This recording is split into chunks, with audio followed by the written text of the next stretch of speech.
जय हिंद प्यारे मित्रों, स्वागत है आपके अपने यूट्यूब चैनल गॉड लाइफ पाठशाला में। आज योजना सीरीज का यह पहला वीडियो है। ये पहला पार्ट है। ये सीरीज चलती रहेगी। ये- पहले पार्ट में हम जनवरी से जून तक की जो प्रमुख योजनाएं हैं उनको कवर करेंगे। आइए चलते हैं, जल्दी जल्दी सभी कवर कर लेंगे। यह वीडियो यूपीएससी, यूपीपीसीएस, बीपीएससी जितने भी स्टेट एग्जाम हैं उन सभी के लिए लाभदायक है। आइए चलते हैं, टॉपिक की शुरुआत करते हैं। पहली योजना का नाम क्या है? बीबीजी जी रामजी विधेयक। ये कब पास हो चुका है? ये लागू कब हुआ है? लागू वाली डेट याद कर लीजिए आप। ये पूछा जा सकता है। डेट का नाम क्या है? 1 जुलाई 2026 से लागू हो चुका है। इसके साथ साथ इसका पूरा नाम भी याद कर लीजिए आप। क्या है? विकसित भारत गारंटी फॉर रोजगार एवं आजीविका मिशन ग्रामीण। और ये इसने किसको रिप्लेस किया है? मनरेगा। मनरेगा कब लागू हुआ था? 2005 में लागू हुआ था। याद रखना आप। यूपीए सरकार में, कांग्रेस सरकार थी, उसमें प्रधानमंत्री मनमोहन सिंह थे। और इसके कुछ विशेषताएं हैं, इसको भी नोट कर लीजिए आप। इसमें क्या है? 125 दिन का रोजगार मिलेगा। मनरेगा में 100 दिन का रोजगार मिलता था। और इसके साथ साथ क्या है? इसमें क्या है? कार्य पूरा होने के 100 दिनों के भीतर आपको मजदूरी भुगतान करने का प्रावधान है। आइए पहले इनको कंपेरिजन कर लेते हैं। एक तरफ मनरेगा, एक तरफ बीबीजी रामजी। दोनों में अंतर क्या है ये आप नोट कर लीजिए। पीआईबी के फैक्ट है और सरकार का ऑफिशियल है। मनरेगा में क्या था? मनरेगा में 100 दिनों का रोजगार मिलता था। और जी रामजी विधेयक में 125 दिनों का रोजगार मिलना का प्रावधान किया गया है। मनरेगा में क्या? मल्टीपल एंड स्कैटर्ड कैटेगरीज थी, यानी बिखरी हुई कैटेगरी थी। लेकिन इसमें क्या है? जी राम सॉरी बीबीजी जी रामजी विधेयक में इसमें 4 क्लियर एरिया हैं जहाँ पे इसको इम्प्लीमेंट से किया जाएगा। कहाँ पर? कहाँ कहाँ पर है? पहला है रूरल इंफ्रास्ट्रक्चर पर, वाटर सिक्योरिटी पर, लाइवलीहुड पर और क्लाइमेट रिजिलेंट इंफ्रास्ट्रक्चर पर। 4 एरिया हैं, याद रखना। और इसमें क्या था? स्कैटर्ड यानी बिखरे बिखरे थे, कोई क्लियर नहीं था। दूसरा फैक्ट। तीसरा अंतर क्या है? ये सेंट्रल सेक्टर थी। सेंट्रल सेक्टर इसमें क्या है? इसमें कॉस्ट को शेयर किया गया है। 60-40 हैं जो मैदानी राज्य होंगे, और पहाड़ी क्षेत्र में 90-10 के लिए। ठीक है, ये दो तीसरा अंतर है। चौथा अंतर क्या है? इसमें क्या है? पॉज विंडो है। इसमें पॉज विंडो नहीं थी, इसमें पॉज विंडो है 60 दिनों की। इम्पोर्ट पॉज विंडो समझे? जब सीजन आता है, कृषि का सीजन आता है, मानसून सीजन आता है, उस समय इसमें कोई रोक नहीं था, लेकिन इसमें 60 दिनों का रोक है। लेकिन राज्यों को फ्लेक्सिबिलिटी दी गई है कि राज्य चाहे तो इसे बढ़ा सकते हैं। और चौथा इसमें क्या है? डिमांड बेस्ड है, ये नॉर्मल फंडिंग है, सॉरी नॉर्मेटिव फंडिंग है, इसे डिमांड बेस्ड है, ये अंतर है। ठीक है, इसमें ग्राम पंचायत प्लान प्लान बनाएगा, इसमें एक कमेटी प्लान बनाएगी। ठीक है, तो आप इसका स्क्रीनशॉट मार लीजिए। ये कुछ महत्वपूर्ण प्रावधान थे, पूछे जा सकते हैं। अगले देखते हैं। ये आप इसका भी स्क्रीनशॉट मार लीजिए। 60-40 राज्यों के लिए, केंद्र राज्य के लिए, पूर्वोत्तर और हिमालय के लिए 90-10 हैं। और जो ऐसी विधानसभा जहाँ यूटी है, ऐसी यूटी यानी केंद्र शासित प्रदेश जहाँ विधानसभा नहीं है, वहाँ 100% केंद्र सरकार देगी। तो तीन तीन याद रखिए। 60-40, 90-10 पूर्वोत्तर और हिमालय के लिए, और 100% यूटी के लिए जहाँ विधानसभा नहीं है। जैसे दिल्ली विधानसभा है, पुडुचेरी विधानसभा, तो यहाँ पर 100% नहीं दिया जाएगा। ठीक है, अगली योजना है भव्य योजना है। इसका फुल फॉर्म भी पूछा जाता है कि भारत औद्योगिक विकास योजना, भव्य योजना। इसे मार्च 2016 को केंद्रीय मंत्रिमंडल ने इसे स्वीकृति प्रदान कर दी है। और ये किसकी मंत्रालय की? इंपॉर्टेंट है, वाणिज्य एवं उद्योग मंत्रालय की है। मंत्रालय इंपॉर्टेंट है। हर योजना की कुछ की इंपॉर्टेंट हो, जैसे इसका डेट लागू करने वाला कब डेट लागू हुई है, दूसरा इसका मंत्रालय क्या है, दूसरा उसका कार्य क्या है। तो जैसे कि मालूम पड़ा नाम से ही, औद्योगिक विकास के लिए है, तो एक औद्योगिक विकास के लिए है। लागू कभी हुआ? 2026 में। ठीक, और मंत्रालय कौन सा है? उद्योग मंत्रालय, वाणिज्य एवं उद्योग मंत्रालय है। और ज़्यादा स्पेसिफिक पूछे तो वाणिज्य एवं उद्योग मंत्रालय के अंतर्गत NICDC ये इसको क्रियान्वित करेगी। और केंद्र राज्य होंगे, साथ साथ निजी क्षेत्र के सहयोग से लागू की जाएगी। तो इसमें एक इंपॉर्टेंट कौन कौन से हैं? राज्यों और निजी क्षेत्र के सहयोग से लागू की जाएगी, इंपॉर्टेंट है। ठीक है, इसमें क्या प्रावधान है? इसमें प्रावधान है केंद्र सरकार औद्योगिक पार्कों के विकास के लिए प्रति एकड़ 1 करोड़ रुपए का वित्तीय सहायता प्रदान करेगी। और बाहरी कनेक्टिविटी के लिए 25% तक लागत प्रदान करेगी। प्रोजेक्ट की लागत का 25% तक सहयोग प्रदान करेगी। तो इंपॉर्टेंट है। मंत्रालय कौन सा है? वाणिज्य एवं उद्योग मंत्रालय है, NICDC। और राज्य और निजी क्षेत्र, इसमें निजी क्षेत्र की भागीदारी है। मार्च 2026 में इसे मंजूरी देगी।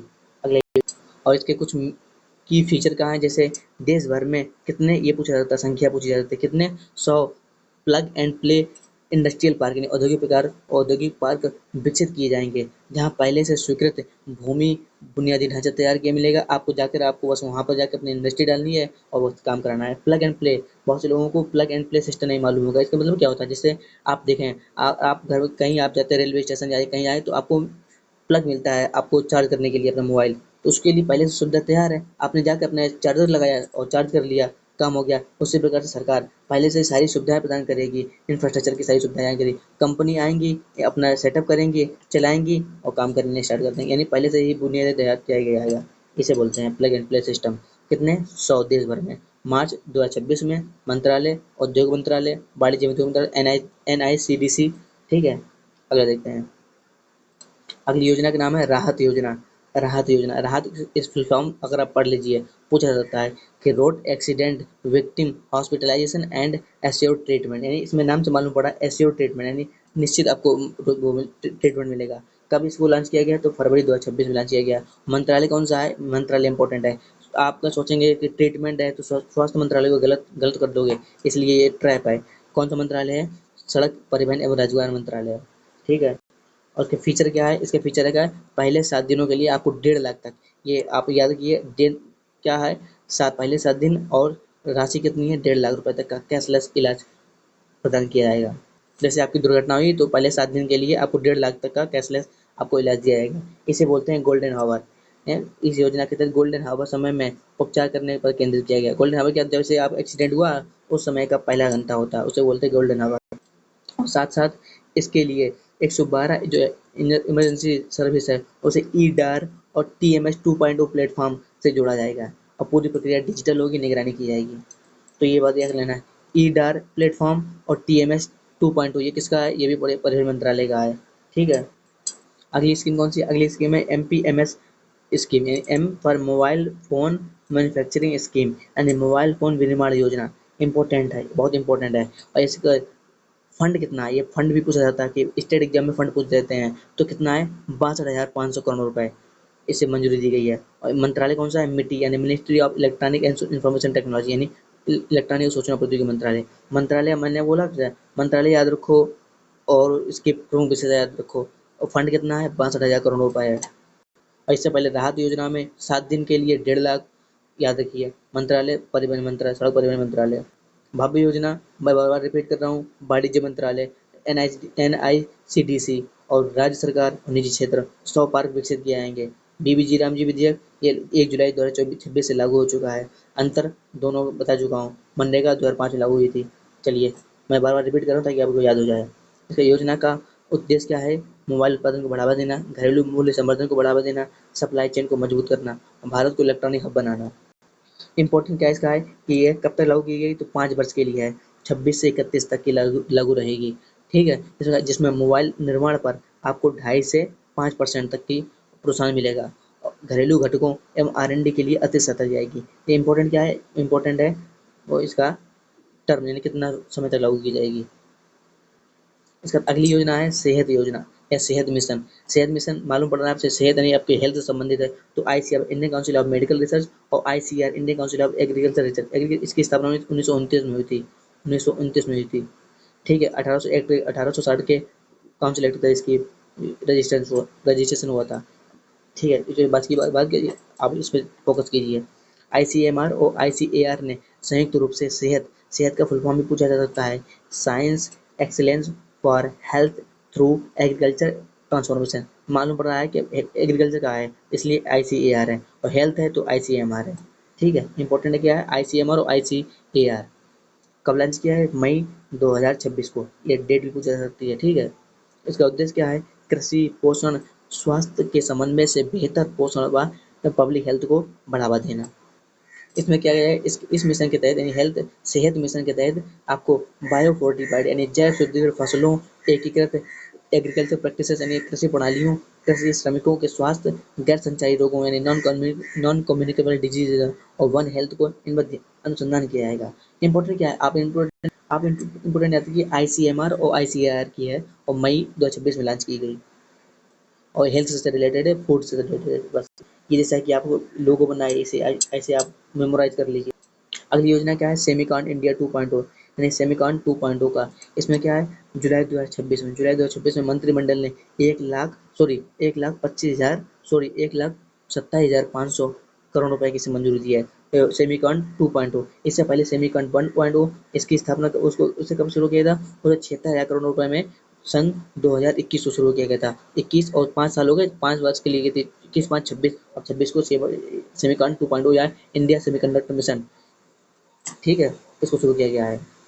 तो आप पहला 21 में, दूसरा 26 में, पहले के लिए 76,000 करोड़ रुपए थे, इसके लिए 1,27,500 करोड़ रुपए हैं।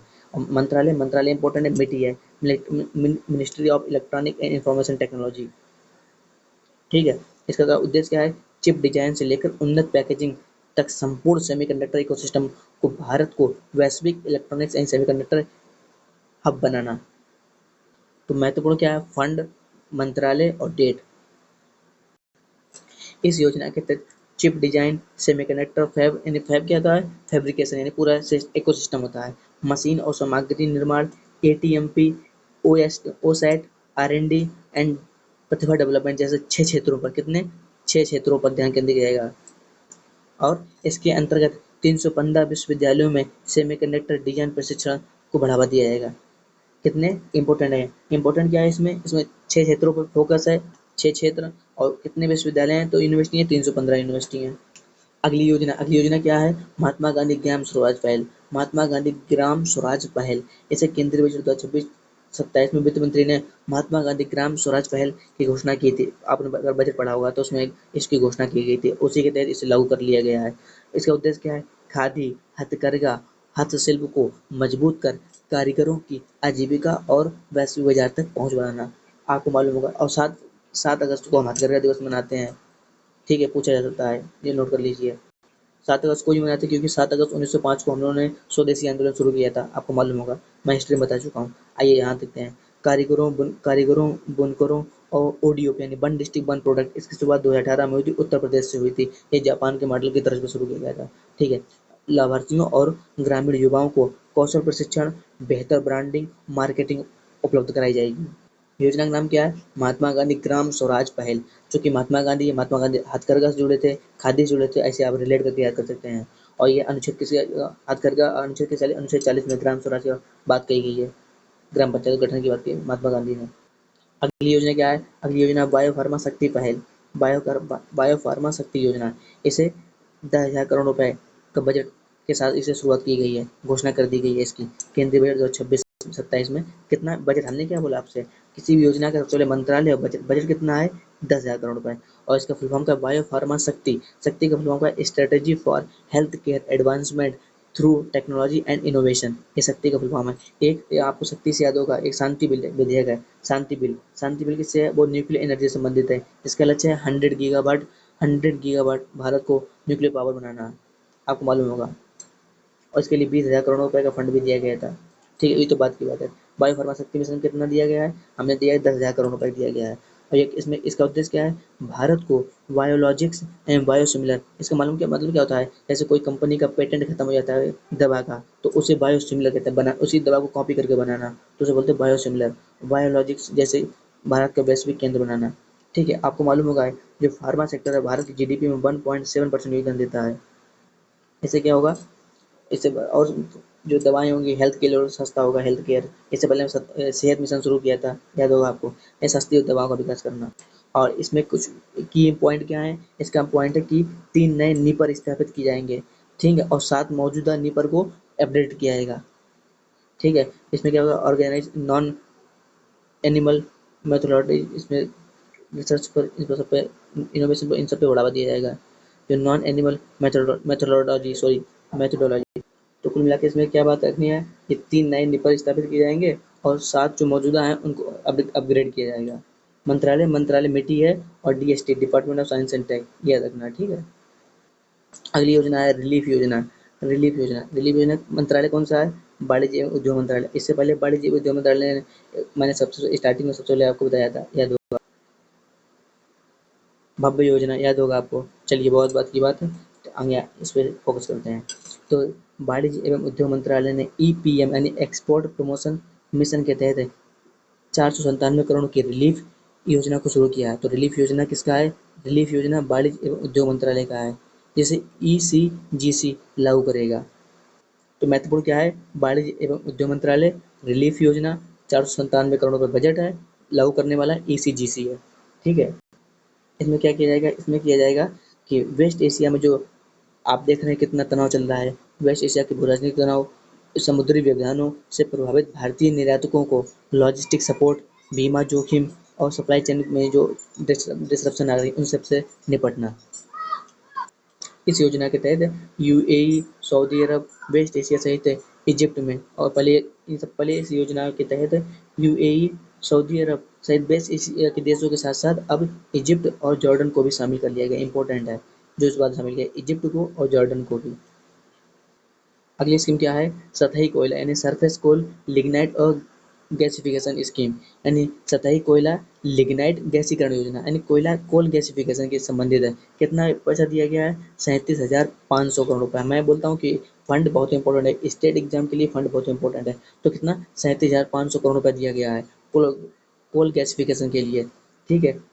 इसको 2026 में, मई 2026 में लॉन्च की गई है और यह है नेशनल कोल गैसिफिकेशन मिशन। कब से किया गया? 2021 में। इंपॉर्टेंट है, national coal gasification mission, national coal gasification mission 2021 में शुरू किया गया था। उसी का ही आधारित है, उसी पर आधारित है ये। ठीक है। इस योजना का उद्देश्य क्या है? 2030 तक 75 मिलियन टन कोयला या लिग्नाइट का गैसीकरण कर ऊर्जा सुरक्षा सुनिश्चित करना और आयात पर निर्भरता करना। इंपॉर्टेंट क्या है? आपसे ये पूछ सकता है कि नेशनल कोल गैसिफिकेशन स्कीम की शुरुआत कब हुई थी? 2021 में हुई थी। और या फिर इस योजना के तहत यानी कोल गैसिफिकेशन स्कीम के तहत अभी हाल फिलहाल में कितना फंड दिया गया था? तो 37,500 करोड़ रुपए। और कितना लक्ष्य रखा है? 2030 तक का लक्ष्य है कितना? 75 मिलियन टन कोल गैसिफिकेशन का लक्ष्य रखा है।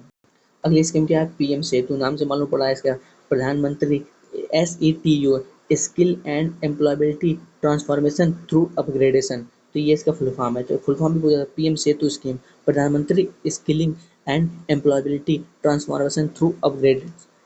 इसमें क्या होगा? इसमें केंद्रीय मंत्रिमंडल ने 60,000 करोड़ रुपए फंड, देखिए 60,000 करोड़ रुपए के बजट के साथ पीएम सेतु योजना को लागू कर दी गई है। तो पीएम सेतु योजना का संबंध क्या है? नाम से मालूम पड़ा है, स्किल डेवलपमेंट से और एम्प्लॉयबिलिटी से है।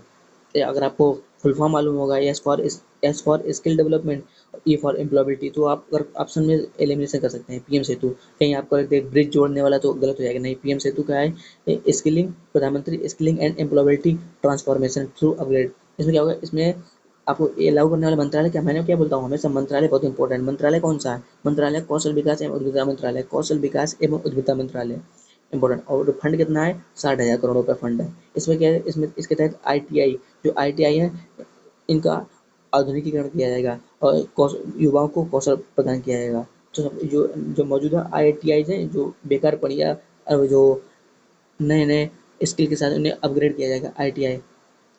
कुल मिला के कहने का तात्पर्य यह है, ITI के अपग्रेडेशन से है, स्किल डेवलपमेंट एम्प्लॉयबिलिटी से 60,000 करोड़ रुपए फंड मिला है। मंत्रालय कौशल विकास एवं उद्यमिता मंत्रालय, ये वही मंत्रालय है जो स्किल मिशन चला रहा है। और इस योजना के कुछ खास बात क्या है? 200 हब ITI और स्पोक उनसे जुड़े ITI विकसित किए जाएंगे। कहने का तात्पर्य हब एंड स्पोक मतलब आदमी मैडम सुना होगा, हब एंड स्पोक मॉडल। एक ये हो गया हब, ये हो गया स्पोक, यानी एक जो ITI जो मेन है वो हब है और आसपास जो ITI या फिर कुछ जुड़े हैं वो स्पोक है। ठीक है। तो इसमें क्या होगा? इस योजना के तहत 200 हब, यानी 200 हब ITI और उनसे जुड़े स्पोक ITI विकसित किए जाएंगे। यानी कहने का तात्पर्य है इसमें 200 ITI विकसित किए जाएंगे, 200, और उनके साथ साथ जो जुड़े ITI हैं वो भी विकसित किए जाएंगे। 200 हब होंगे और अन्य ITI विकसित किए जाएंगे। तो इंपॉर्टेंट क्या है? कितने संख्या याद नोट कीजिए आप, 200 हब ITI विकसित किए जाएंगे। साथ ही 5 NSTI को उत्कृष्टता केंद्र, सेंटर ऑफ एक्सीलेंस के रूप में विकसित किया जाएगा। कितने? 5, 5 संख्या याद कीजिए। ठीक है। ये रहा आज का प्रश्न। अब नेक्स्ट वीडियो आपको एक्सरसाइज पे आएगा और स्कीम का भी नेक्स्ट वीडियो जल्दी आएगा। ये आपने जो पढ़ा है उसका आंसर हमें कमेंट बॉक्स में देना है। पीएम राहत योजना हमें मंत्रालय भी बताना है और कितना कैशलेस इलाज मिलेगा ये भी बताना है। तब तक के लिए जय श्री राम, धन्यवाद।